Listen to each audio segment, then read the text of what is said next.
maravilloso eso. Y los tiempos lo demandan. ¿No es Los cierto que tiempos sí? demandan a una mujer a cargo de la universidad más importante del país. Oye, me están avisando que Iniciativa Popular ya lleva más de 12.000. Vamos, que se puede. Sí. Kemi Oyarzún, bienvenido a La Voz de los que Sobran. Muchas gracias por estar con nosotros esta mañana. Bueno, es un enorme placer para mí estar con ustedes, saludarles a todos, a todes, ahí a los cuatro, y a todas, por supuesto, quienes están escuchando, que somos siempre muchas. Muchas gracias, Kemi. Hoy día estamos Rodrigo y yo solamente, eso sí. Pero somos muchos en la comunidad. Pero somos la comunidad mil, siempre son muchos. Somos exactamente, tal cual. Siempre somos más. Kemi, ¿podría transformarse usted? Y aquí viene al tiro la pregunta del millón, que estamos con el corazón así, aquí, en la primera rectora de la Universidad de Chile.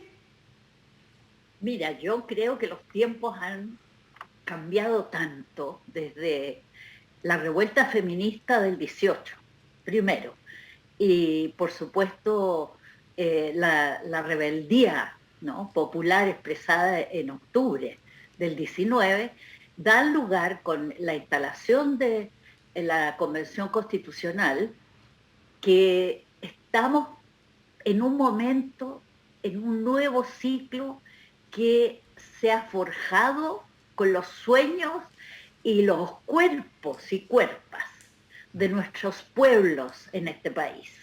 Entonces creo que es momento de pensar, y ya lo hubo, ¿no? Hay una candidata en la UMCE, candidata mujer, y yo creo que es el momento en que la Universidad de Chile se lo merece, porque la Universidad de Chile fue muy maltratada durante la dictadura, como ustedes saben. Sí.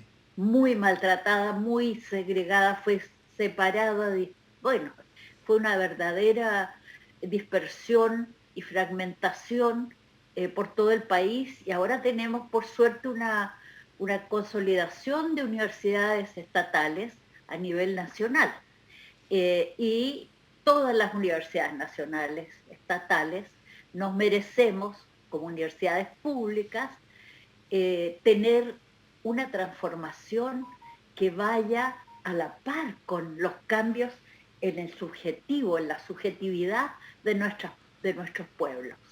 Toda la razón. Uno siente... Perdona, que Paulo Cornejo dice, la señora, se refiere a Kemi, habló 5 palabras y la amé. Al tiro, claro. Ya la aman, Kemi. Bueno, es que hay que decir que Kemi es una referente en los estudios de género, feminista, activista, ha sido tutora de muchos profesores universitarios, con mucha experiencia también en universidades de los Estados Unidos, donde entiendo que vivió más de 20 años. Y ahí le quiero hacer la pregunta porque uno en realidad, yo estudié en Lusach, y bueno, la verdad es que acá en Chile como que había un sentimiento como de orgullo de la educación universitaria pública.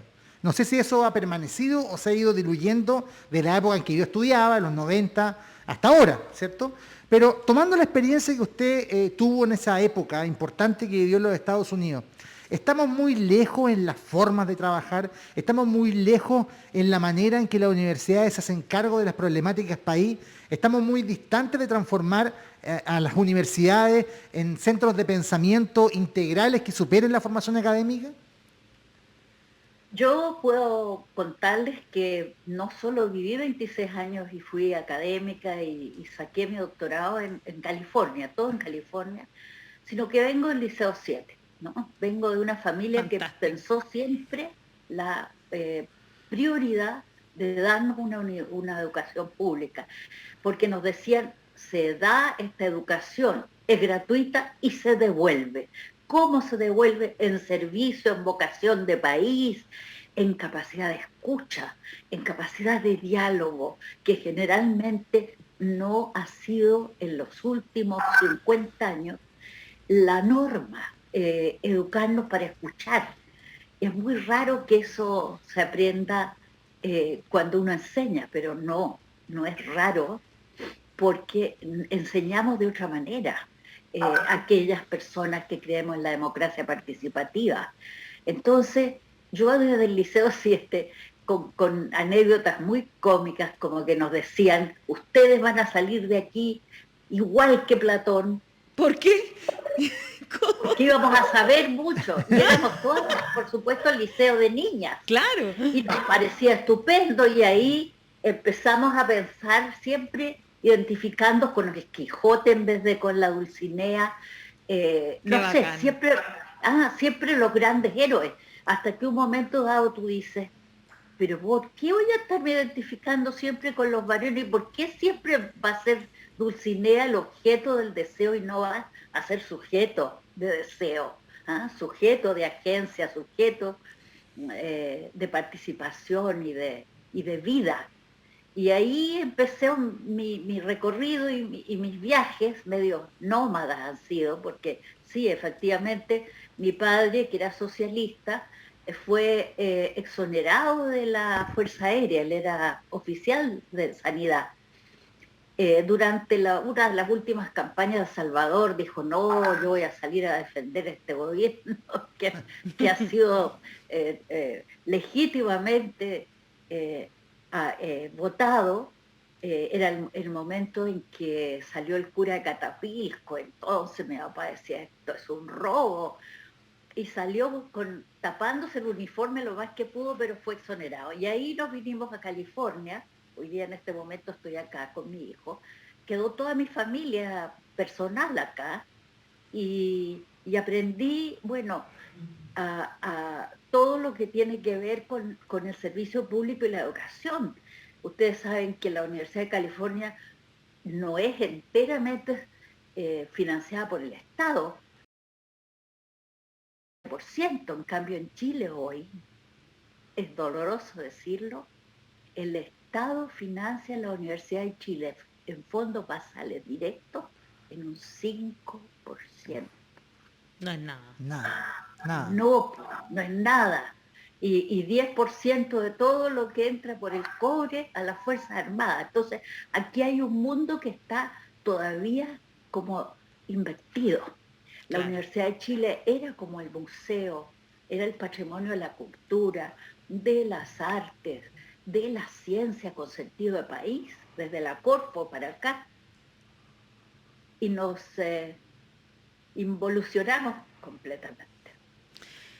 Kemi, Qué fuerte. qué Pero es fuerte, verdad, porque pues. es totalmente cierto lo que ha pasado con la educación pública en este país, ¿no es cierto?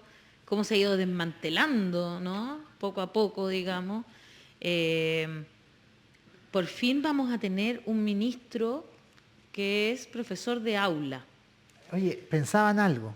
Diga. En los años 80, cuando se desmantelaba la educación pública, lo difícil que era sostener una universidad estatal con esos fines y lo fácil que era abrir una privada. Una sala y un pizarrón y echamos para adelante. Claro, así es. Así es. Y entonces, claro, yo volví a Chile, después de esos 26 años yo tuve prohibición de ingreso durante 12 de esos años, porque trabajaba en los derechos humanos, en el Consejo de Iglesia. Y cuando llegué, empezamos a ver en qué condiciones había quedado. Y era penoso. Y era penoso escuchar de repente a algún decano o decana decir, ¿por qué nos va a interesar en, no sé, en ingeniería o en química? ¿Por qué nos va a interesar el arte o qué pasa con la sinfónica? Eso jamás se hubiera preguntado en los años 60 y 70. Y no solo digo en el gobierno de la Unidad Popular, en los años 60 Claro. y 70 esa pregunta no se hacía. La Universidad de Chile era el lugar en donde se conjuntaban el arte y la ciencia. Y cuando llegué a California, vi que había una agrupación de profesores de todo Estados Unidos. Entonces entré a ese sindicato. ¿Y saben quién lo había fundado? Einstein. Entonces yo decía yo en el periodo de la dictadura, si supieran en Chile que están destruyendo las ciencias sociales, el apoyo a la ciencia desde el Estado, si supieran que Einstein armó un sindicato de profesores que unía profesores de todas, de educación primaria hasta la educación superior. Y esa para mí fue la gran lección. Absolutamente. O sea, ahí se cruzan todos los temas, digamos, ¿no? Los sindicatos, la educación, la cultura. Estuvimos a un tris, Kemi, de tener que enfrentarnos a personajes como algunos diputados del Partido Republicano, ¿no es cierto?, que han pedido, ¿verdad?, que se les informe sobre quienes se dedican a los estudios de género, por ejemplo, ¿no? Y la verdad, yo creo que ese miedo, que a veces el miedo nos paraliza, ese miedo en esta oportunidad afortunadamente nos movilizó y nos llevó a votar. Y lograr cosas en la segunda vuelta que no se habían logrado nunca, como que ganar el que había salido segundo, que tenemos el presidente más joven de la historia, ¿verdad? El más votado también. Y todo por ese miedo. ¿Cómo se sintió desde dentro de la academia esto que sucedió, digamos, que hayan intervenido de esa manera en las aulas, que deberían tener completa libertad de cátedra, ¿no? Claro. Bueno, empezaron a decir primero que el género era una ideología, Exacto. como una ideología, en fin, lo que ocurre es que habían dicho primero, en los años 90, que las ideologías habían terminado. Entonces uno dice, bueno, primero declaran que terminaron las ideologías y ahora revitalizan las ideologías, pero solo las de género. ¿Ah? Como si el Partido Republicano no tuviera ideología. Claro. Ahora, yo, ¿cierto? Bueno, pero yo que nunca creí en el fin de las ideologías, de todas maneras estoy convencida que los conceptos de género no son una ideología, como la ciencia no es una ideología. Exacto. Los estudios de género plantean una nueva manera de mirar el conocimiento. Y en ese sentido, bueno, para no usar palabras tan grandes, es una nueva manera de concebir cómo se genera la ciencia, cómo se generan las artes, en qué situación se construye el conocimiento. Y en esa manera de situar el conocimiento es, en ese sentido, una manera mucho más interesante de articular lo subjetivo con lo objetivo, si ustedes quieren. ¿Se entiende lo que estoy diciendo? Entonces Claro. ahí, porque a menos que dijéramos que todas las subjetividades son ideológicas, pero las subjetividades son mucho más ricas que la ideología, ¿ah? Sobre todo si pensamos que las y los sujetos tenemos cuerpo, corporalidad, deseo, ¿ah? Imaginación. Entonces, si simplificamos todo desde el concepto de ideología y solo para las ciencias y el conocimiento que va emergiendo en transformación frente a los nuevos desafíos, ahora, ¿para qué se prestaba? Para empezar a perseguir Claro. a las y los estudiantes, no solo las y los funcionarios y las académicas, los académicos que estábamos desde hace más de 30 años, mucho más, constituyendo el campo de saber de género y de feminismos. Entonces fue una persecución política, Tal cual. que por suerte nuestra universidad respondió con, por supuesto también la asociación de académicos y académicas, respondió con mucha firmeza, aunque algún rector por ahí... Sí, ya había entregado todos los nombres. Ya había entregado todo. Por suerte no siguió. Exacto. Y no vamos a sentirnos perseguidas. Ahora, de todas maneras les digo, con toda honestidad, que fundar estudios de género y que te califiquen como loca, de moda nomás y ya va a pasar, hace 30 y tantos años, no ha sido fácil. A veces el hazmerreír y a veces esa especie de temor de que aquí está entrando algo muy raro, ¿ah? Un poco desde el ruido que hacían las brujas con sus escobas, ¿no? Me encanta esa analogía, es la mejor. Claro. Sí, absolutamente. Yo, Claro, escobas para barrer, barrer. ¿Qué va a barrer? Bueno, vamos a barrer muchas cosas que no funcionan. Y exacto, vamos a volar también con la imaginación, ¿verdad? Son escobas voladoras. que me encanta. Vamos a volar todas juntas, eso es. Y ya está pasando, ¿ah? Está pasando, nunca más sin nosotras, todo lo que está pasando, el Ni una gabinete, menos. ni una menos. O Así es. sea, de verdad es maravilloso lo que estamos viviendo en estos tiempos. Y nos están haciendo una pregunta que me parece muy interesante. Rocío Javiera Núñez nos manda esta pregunta y dice, hola, yo soy funcionaria de la Universidad de Chile. Por favor, pregúntenle a Kemi cuál será su compromiso con las y los trabajadores de la universidad. Mire qué importante. Bueno, como saben, yo fui presidenta de la Asociación de Académicas y Académicos y hemos trabajado muy cerca siempre de las demás asociaciones, ¿no? La Asociación de Funcionarias y Funcionarios, la Asociación del Sindicato de Trabajadoras y Trabajadores Honorarios.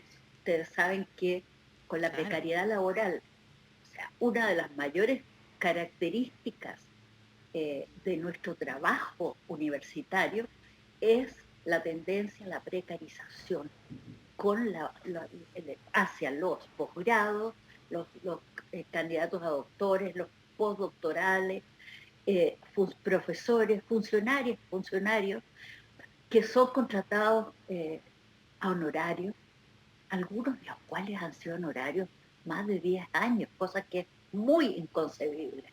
Entonces, evidentemente, Rocío, se trata de ir trabajando la pluriestamentalidad. Ahora, evidentemente, el modo como está constituida la universidad, y yo trataba de explicar eso, no permite el voto a las personas que trabajan. Y esto es Es raro. raro como un modelo. Y esto sí tiene que tratarse. Ahora, lo hemos transformado en el Senado, en el cual estuve 5 años, con un plebiscito que de alguna manera también transformó los estatutos heredados de la dictadura. Y el Senado sí Perfecto. estableció un plebiscito en donde al final se votó, y la participación es muy escasa todavía. Solo 2 funcionarias o funcionarios pueden participar en el Senado. Los funcionarios y las funcionarias no tienen derecho a voto para la elección de rector. Entonces, ¿qué es lo que vamos a hacer nosotros?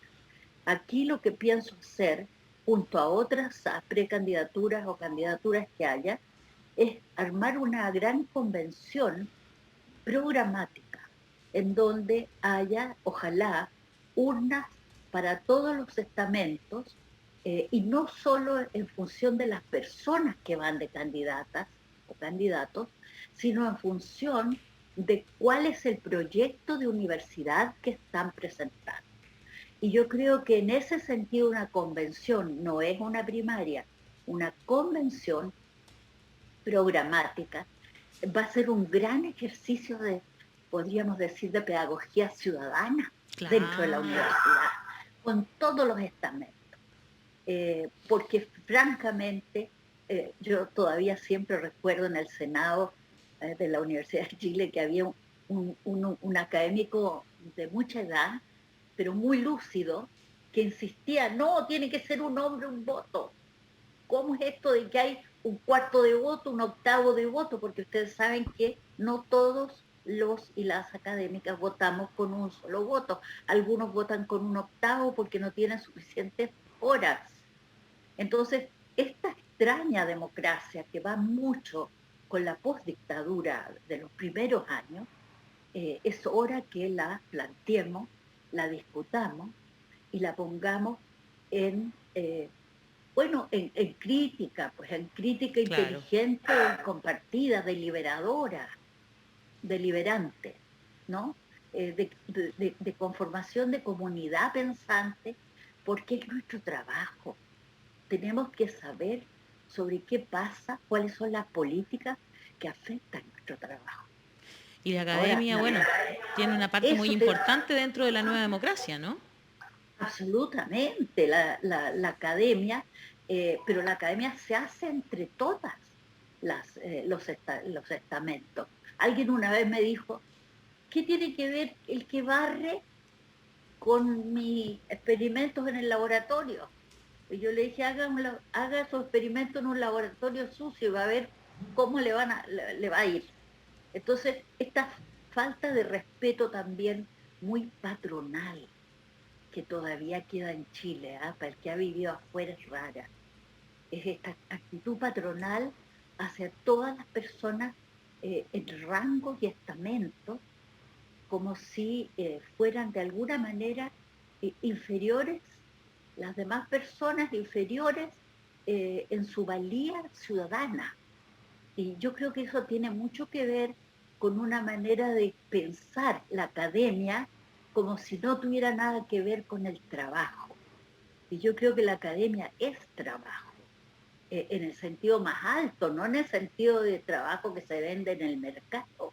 Claro. Es trabajo en el sentido de actividad creadora, actividad crítica, y se hace con todo. ¿Cuánto aprende una académica de sus estudiantes? Les puedo decir casi todo.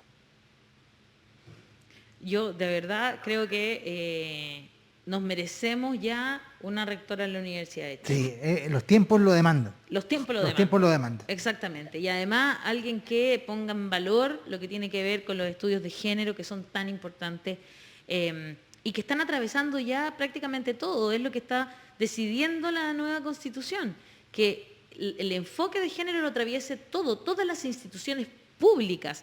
Y tanto así que el Ministerio de la Mujer va a ser parte del comité político, porque esa es la idea, que tenga esa mirada, ese enfoque de género.